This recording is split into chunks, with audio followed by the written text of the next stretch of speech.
Hey guys, welcome to Physics 2. Here we're going to be covering the concepts of electricity and magnetism. So hopefully you know your concepts from Physics 1. Hopefully you're not too rusty on them, but in case you might be, that's fine. We're going to be reviewing stuff as you go along. Physics 2 assumes that you know your vectors really well. So since it is such an important concept, I thought we could spend this video reviewing our vectors.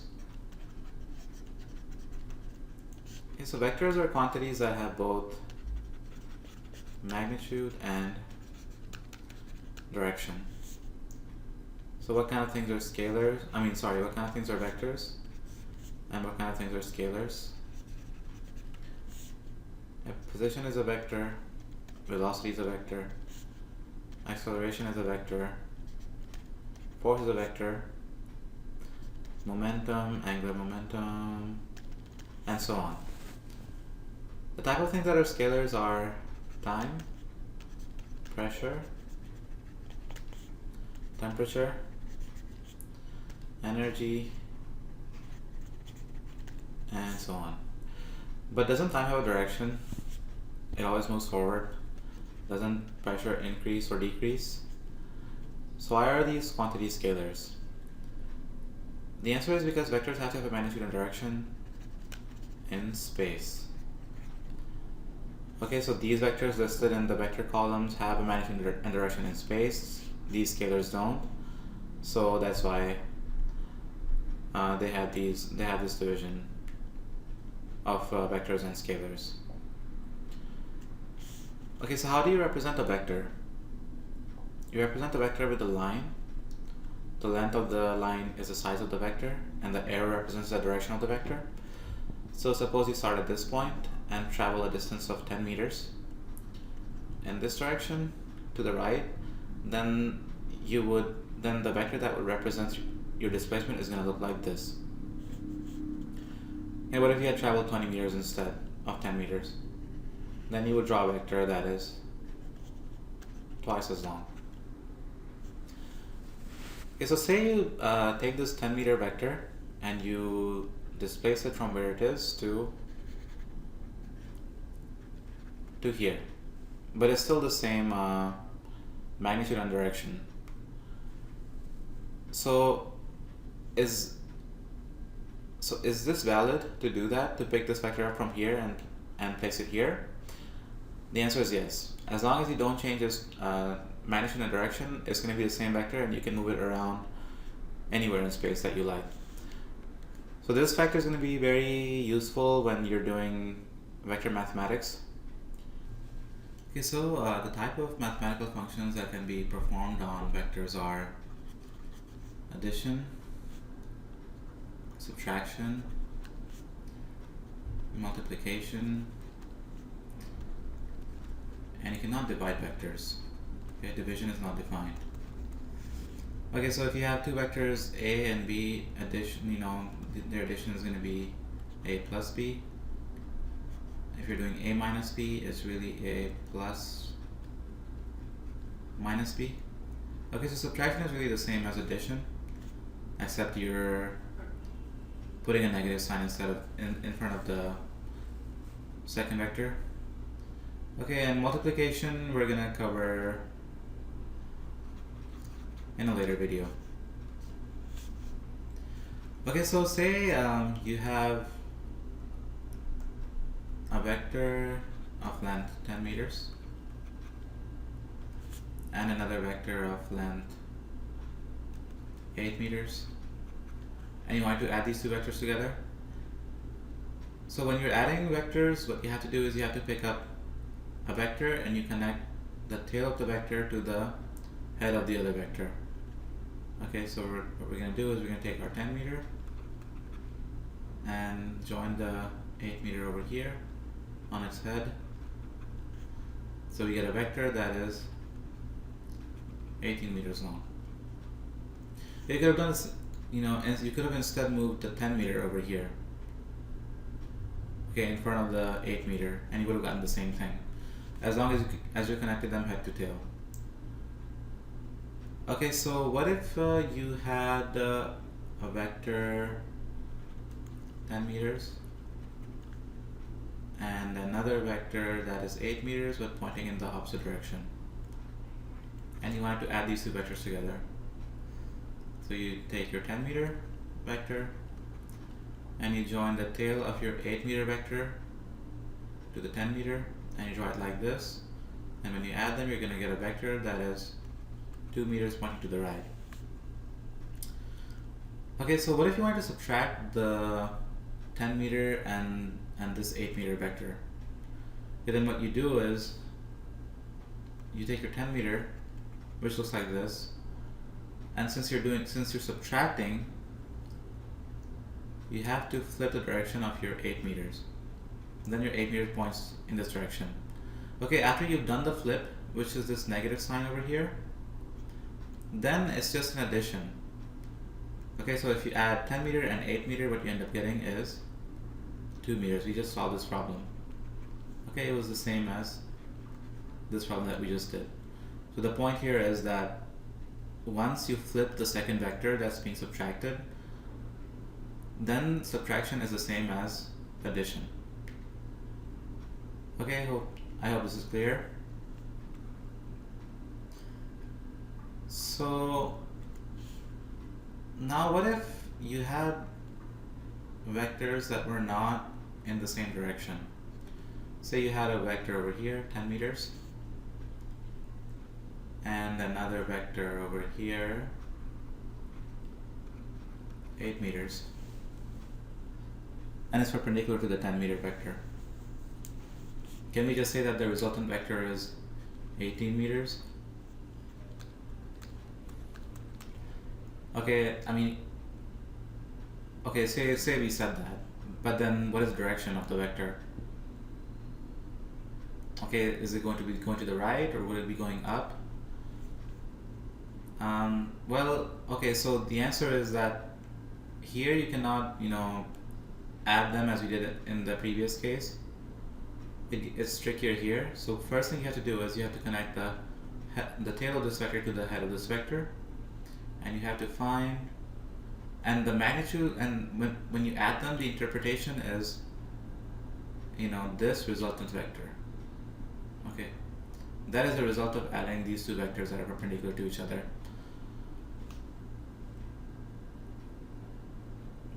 Okay, so to find the result of adding this 10 meter and 8 meter, we have to find the length of this vector, and we have to find the direction of this vector. Okay, so to find the length of this vector, we can do Pythagorean.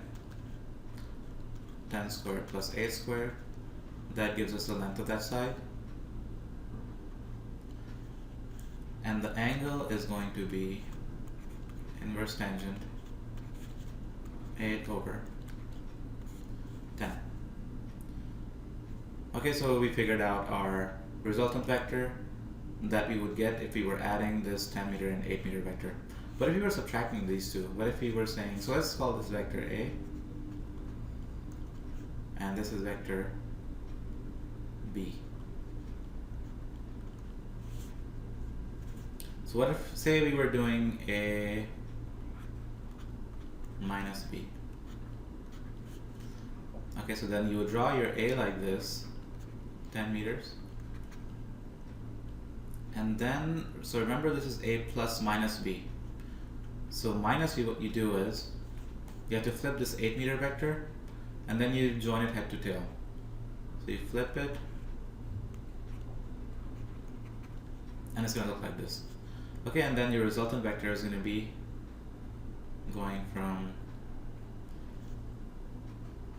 this point to this point. Okay, and then this is going to be your angle. Okay, so this is what you would do if you were subtracting these two vectors. Okay, so at this point we know how to add vectors or subtract vectors if they're collinear or when they're perpendicular. But what happens when vectors are neither collinear nor perpendicular? So say we have a 10 meter vector here, A, and another 8 meter vector, B. that's like this, with some angle theta, and you want to find the resultant component C. Okay, so they're all vectors.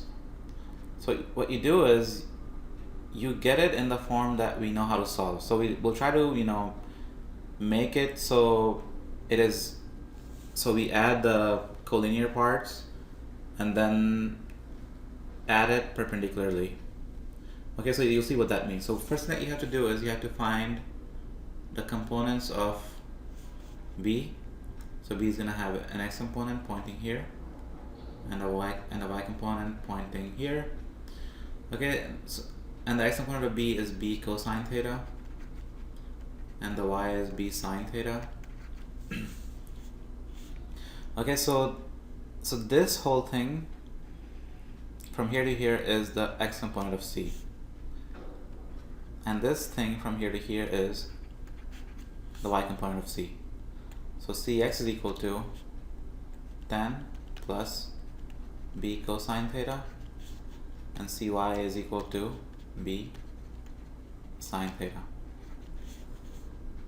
Okay, so and then the magnitude of C is going to be Cx squared plus Cy squared, and the angle, let's call it phi, is going to be inverse tangent of Cy over Cx.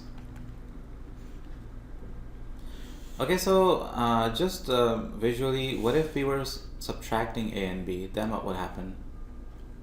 What if you had your A here, and then you were subtracting B from A? So remember, subtraction is A plus minus B.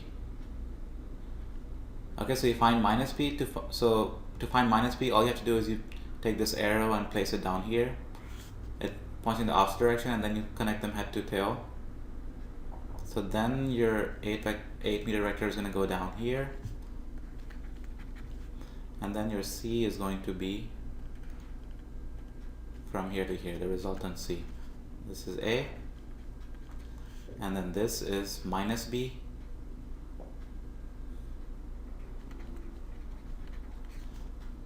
and then we added them together. Okay, and then this is going to be the direction of the C, and the x component of C is going to be this, and the y component is going to be this. Okay, so just a geometrical representation of what would happen if you were subtracting these two vectors instead of adding them. Okay, last problem. So say you're given this setup and you have to find A plus B plus C. So you have to find the vector that results when you add all these vectors together. Okay, and let's call it D. So to find D, what you have to do is you have to find dx, you have to find dy, and then you have to say that the magnitude of D is equal to square root of dx squared plus dy squared, and the angle that D makes with the x-axis is going to be inverse tangent of dy over dx. Okay, so how do we find dy and dx? We have to find the components of the vectors that are given, and the sum of all the x components is going to be dx, and the sum of all the y components is going to be dy. So the x component of A points in this direction, y component is here, y component of B points upwards, x component is here. Okay, so dx is going to be A cosine theta plus B sine phi. In fact, it's minus, right? Because the x components of A and B are pointing in opposite directions. And it's sine phi because we want to find the x component and from phi it's the opposite side, so sine is opposite over adjacent, opposite over hypotenuse. For dy we have a sine theta plus b cosine phi and then minus c, because c points in the opposite direction from the y components of a and b. Okay, so you're going to find your dx and dy like this, and then you would find the magnitude of d and alpha like this. Geometrically, what this means is that you have your a, and then you have your b, and then you have your c coming down like this. And when you add them together, your d is going to be pointing here, and this is the angle of d.